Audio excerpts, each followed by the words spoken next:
Kali ini kami akan membagikan kisah tentang seorang muslimah yang bernama Siti Masyitoh. Wanita mulia yang makamnya harum semerbak karena memegang teguh kebenaran dan keimanannya kepada Allah Subhanahu wa Ta'ala. Kisah yang sangat memberikan inspirasi bagi kehidupan. Bagaimana keteguhan dan keyakinannya menjadikan ia wanita yang mulia di sisi Allah Subhanahu wa Ta'ala.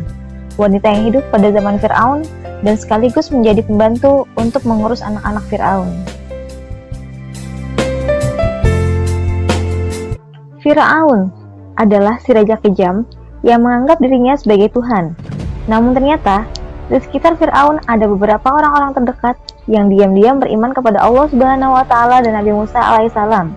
Mereka mengikuti tuntunan kitab Taurat, kitab yang diturunkan kepada Nabi Musa alaihissalam pada kira-kira abad ke-12 sebelum Masehi. Orang-orang terdekat itu adalah Siti Aisyah, yaitu istri dari Fir'aun sendiri, Siti Masyitoh, yaitu orang yang mengurus anak-anak Fir'aun, dan seorang lagi bernama Hazakil. Dia adalah pembuat peti, tempat Musa balita ditaruh untuk kemudian dihanyutkan ke sungai. Di istana, Hazakil yang menjadi orang kepercayaan Fir'aun menikah dengan Siti Masyitoh. Suatu hari terjadi perdebatan sengit antara dirinya dengan Fir'aun. Fir'aun menjatuhkan hukuman mati kepada ahli sihir yang menyatakan beriman kepada Nabi Musa alaihissalam. Keputusan tersebut ditentang keras oleh Hazakil. Sikap Hazakil membuat Fir'aun curiga. Atas sikap Hazakil tersebut, Fir'aun mengganjarnya dengan hukuman mati pula. Hal itu tidak membuat Hazakil takut. Dia tetap yakin bahwa tiada Tuhan selain Allah Subhanahu wa Ta'ala yang harus diimaninya. Suami Siti Masyitoh ini ditemukan meninggal dunia dengan kondisi tangannya yang terikat di pohon kurma dan tubuhnya dipenuhi oleh tusukan anak panah. Sungguh keadaan yang sangat mengenaskan. Masyitoh sangat sedih melihat kondisi suaminya yang kini sudah tidak bernyawa. Namun ia bersabar dan berserah diri kepada Allah Subhanahu wa Ta'ala. Ia pun berkeluh kesah kepada istri dari Fir'aun, yaitu Siti Aisyah. Aisyah pun memberikan nasihat agar Masyitoh dan anak-anaknya tetap sabar. Di akhir nasihatnya, Aisyah mengatakan bahwa dia juga beriman kepada Allah Subhanahu wa Ta'ala dan menyembunyikannya dari suaminya. Sepeninggal suaminya, Masyitoh tetap menjalankan tugasnya sebagai perias putri Fir'aun. Namun ada kejadian sepele yang berdampak sangat besar. Saat Masyitoh sedang menyisir rambut putri Fir'aun, tiba-tiba sisir tersebut terlepas dari genggamannya dan terjatuh. Ketika mengambil lagi sisir tersebut, bibirnya refleks mengucapkan kata Bismillah. Ucapan itu membuat anak Fir'aun terkejut, lalu bertanya, "Ayahku?" Masyitoh pun menjawab, "Bukan, dia adalah Robku, juga Rob ayahmu, yaitu Allah, karena tiada Tuhan selain Allah." Jawaban Masyitoh membuat anak Fir'aun tersinggung dan mengancam akan melaporkan keyakinan Masyitoh tersebut kepada ayahnya, Fir'aun. Masyitoh tidak takut, karena dia yakin Allah adalah Tuhan yang sebenarnya, bukan Fir'aun. Laporan dari anaknya membuat Fir'aun murka. Fir'aun pun memerintahkan pengawalnya untuk memanggil Masyitoh ke hadapannya. Masyitoh datang dengan keadaan tenang. Tidak ada secuil pun rasa takut di hatinya, karena dia yakin Allah selalu menyertainya. Dengan amarah yang semakin meledak, Fir'aun bertanya tentang kebenaran Masyitoh memeluk agama yang dibawa Musa, sesuai apa yang diceritakan oleh anaknya. Masyitoh pun dengan mantap membenarkan tuduhan itu. Sambil mengarahkan telunjuknya ke arah Masyitoh, Fir'aun pun mengancam akan membunuh Masyitoh sekeluarga. "Saya memutuskan untuk memeluk agama Allah, maka saya telah siap pula menanggung segala akibatnya." Begitulah yang Masyitoh ucapkan tanpa ada rasa takut sedikit pun. Jawaban itu membuat Fir'aun semakin marah. Dia memerintahkan kepada para pengawal untuk menyiapkan air mendidih di dalam tembaga besar. Wadah panas itu untuk menggodok Masyitoh beserta anak-anaknya. Pemandangan itu disaksikan masyarakat luas. Sebelum dimasukkan ke air mendidih, Masyitoh diberi kesempatan sekali lagi untuk memilih.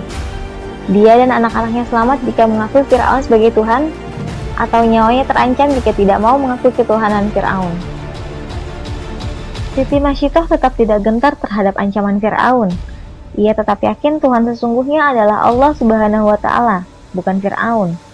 Pendirian Masyitoh semakin mempermalukan Fir'aun. Ia kemudian memerintahkan para pengawalnya untuk segera melempar Masyitoh bersama anak-anaknya ke dalam wadah yang telah berisi air mendidih tersebut. Kemudian prajurit mengambil salah satu anak Masyitoh dan menceburkannya ke dalam kuali yang sangat panas itu. Air mata Masyitoh pun mengalir melihat anaknya yang kepanasan di kuali. Tak lama, anaknya itu pun akhirnya mati syahid di dalam kuali. Sedangkan Fir'aun masih terus membujuk Masyitoh agar berpikir ulang. Tapi pendirian Masyitoh pun tidak tergoyahkan untuk menjaga imannya sampai mati.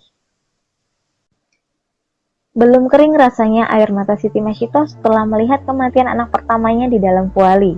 Dia kembali dihadapkan untuk menyaksikan kejadian yang mengiris hati seorang ibu. Anak keduanya harus meregang nyawanya juga di kuali. Fir'aun pun kembali menawarkan hal yang sama. Dalam kegalauan itu, dia merasa iba dengan anaknya yang tinggal satu yang masih disusuinya. Siti Masyitoh pun mulai memikirkan ucapan Fir'aun sambil menahan tangis. Tapi sebelum mengambil keputusan dan masih berpikir, tiba-tiba anak yang digendongnya yang masih bayi mengingatkan ibunya. Dan berkatalah anak Siti Masyitoh yang masih bayi itu, "Sabarlah wahai ibuku, sesungguhnya kita dalam pihak yang benar. Wahai ibu, masuklah. Sesungguhnya siksaan di dunia lebih ringan daripada siksa akhirat." Melihat bayinya dapat berkata-kata dengan fasih membuat keraguan Masyitoh hilang. Keteguhan imannya kian meningkat. Ia yakin hal ini merupakan tanda bahwa Allah tidak meninggalkannya. Sebelum masuk ke dalam kuali, Siti Masyitoh memiliki satu permintaan untuk Fir'aun agar mengumpulkan tulangnya dan tulang anak-anaknya dalam satu kafan. Kemudian baru dikuburkan. Fir'aun pun menyanggupi permintaan Siti Masyitoh.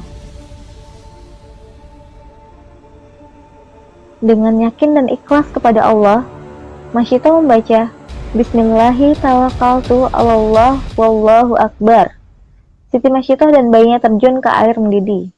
Ajaib, begitu air mendidih itu menggerus raga orang-orang istiqomah, terciumlah wangi yang sangat harum dari dalam kuali. Ketika Siti Masyitoh dan keluarganya dilemparkan satu persatu pada kuali itu, Allah telah terlebih dahulu mencabut nyawa mereka, sehingga tidak merasakan panasnya air dalam kuali itu. Begitu banyak pelajaran yang dapat kita ambil dari kisah Siti Masyitoh ini. Di antaranya adalah tentang keyakinannya akan janji Allah adalah benar adanya. Juga tentang keteguhannya memegang keimanan walaupun dihadapkan pada bahaya yang merenggut nyawanya dan keluarganya. Karunia Allah yang paling lengkap adalah kehidupan yang didasarkan pada ilmu pengetahuan. Semoga bermanfaat. Wabillahi taufiq wal hidayah. Wassalamualaikum warahmatullahi wabarakatuh.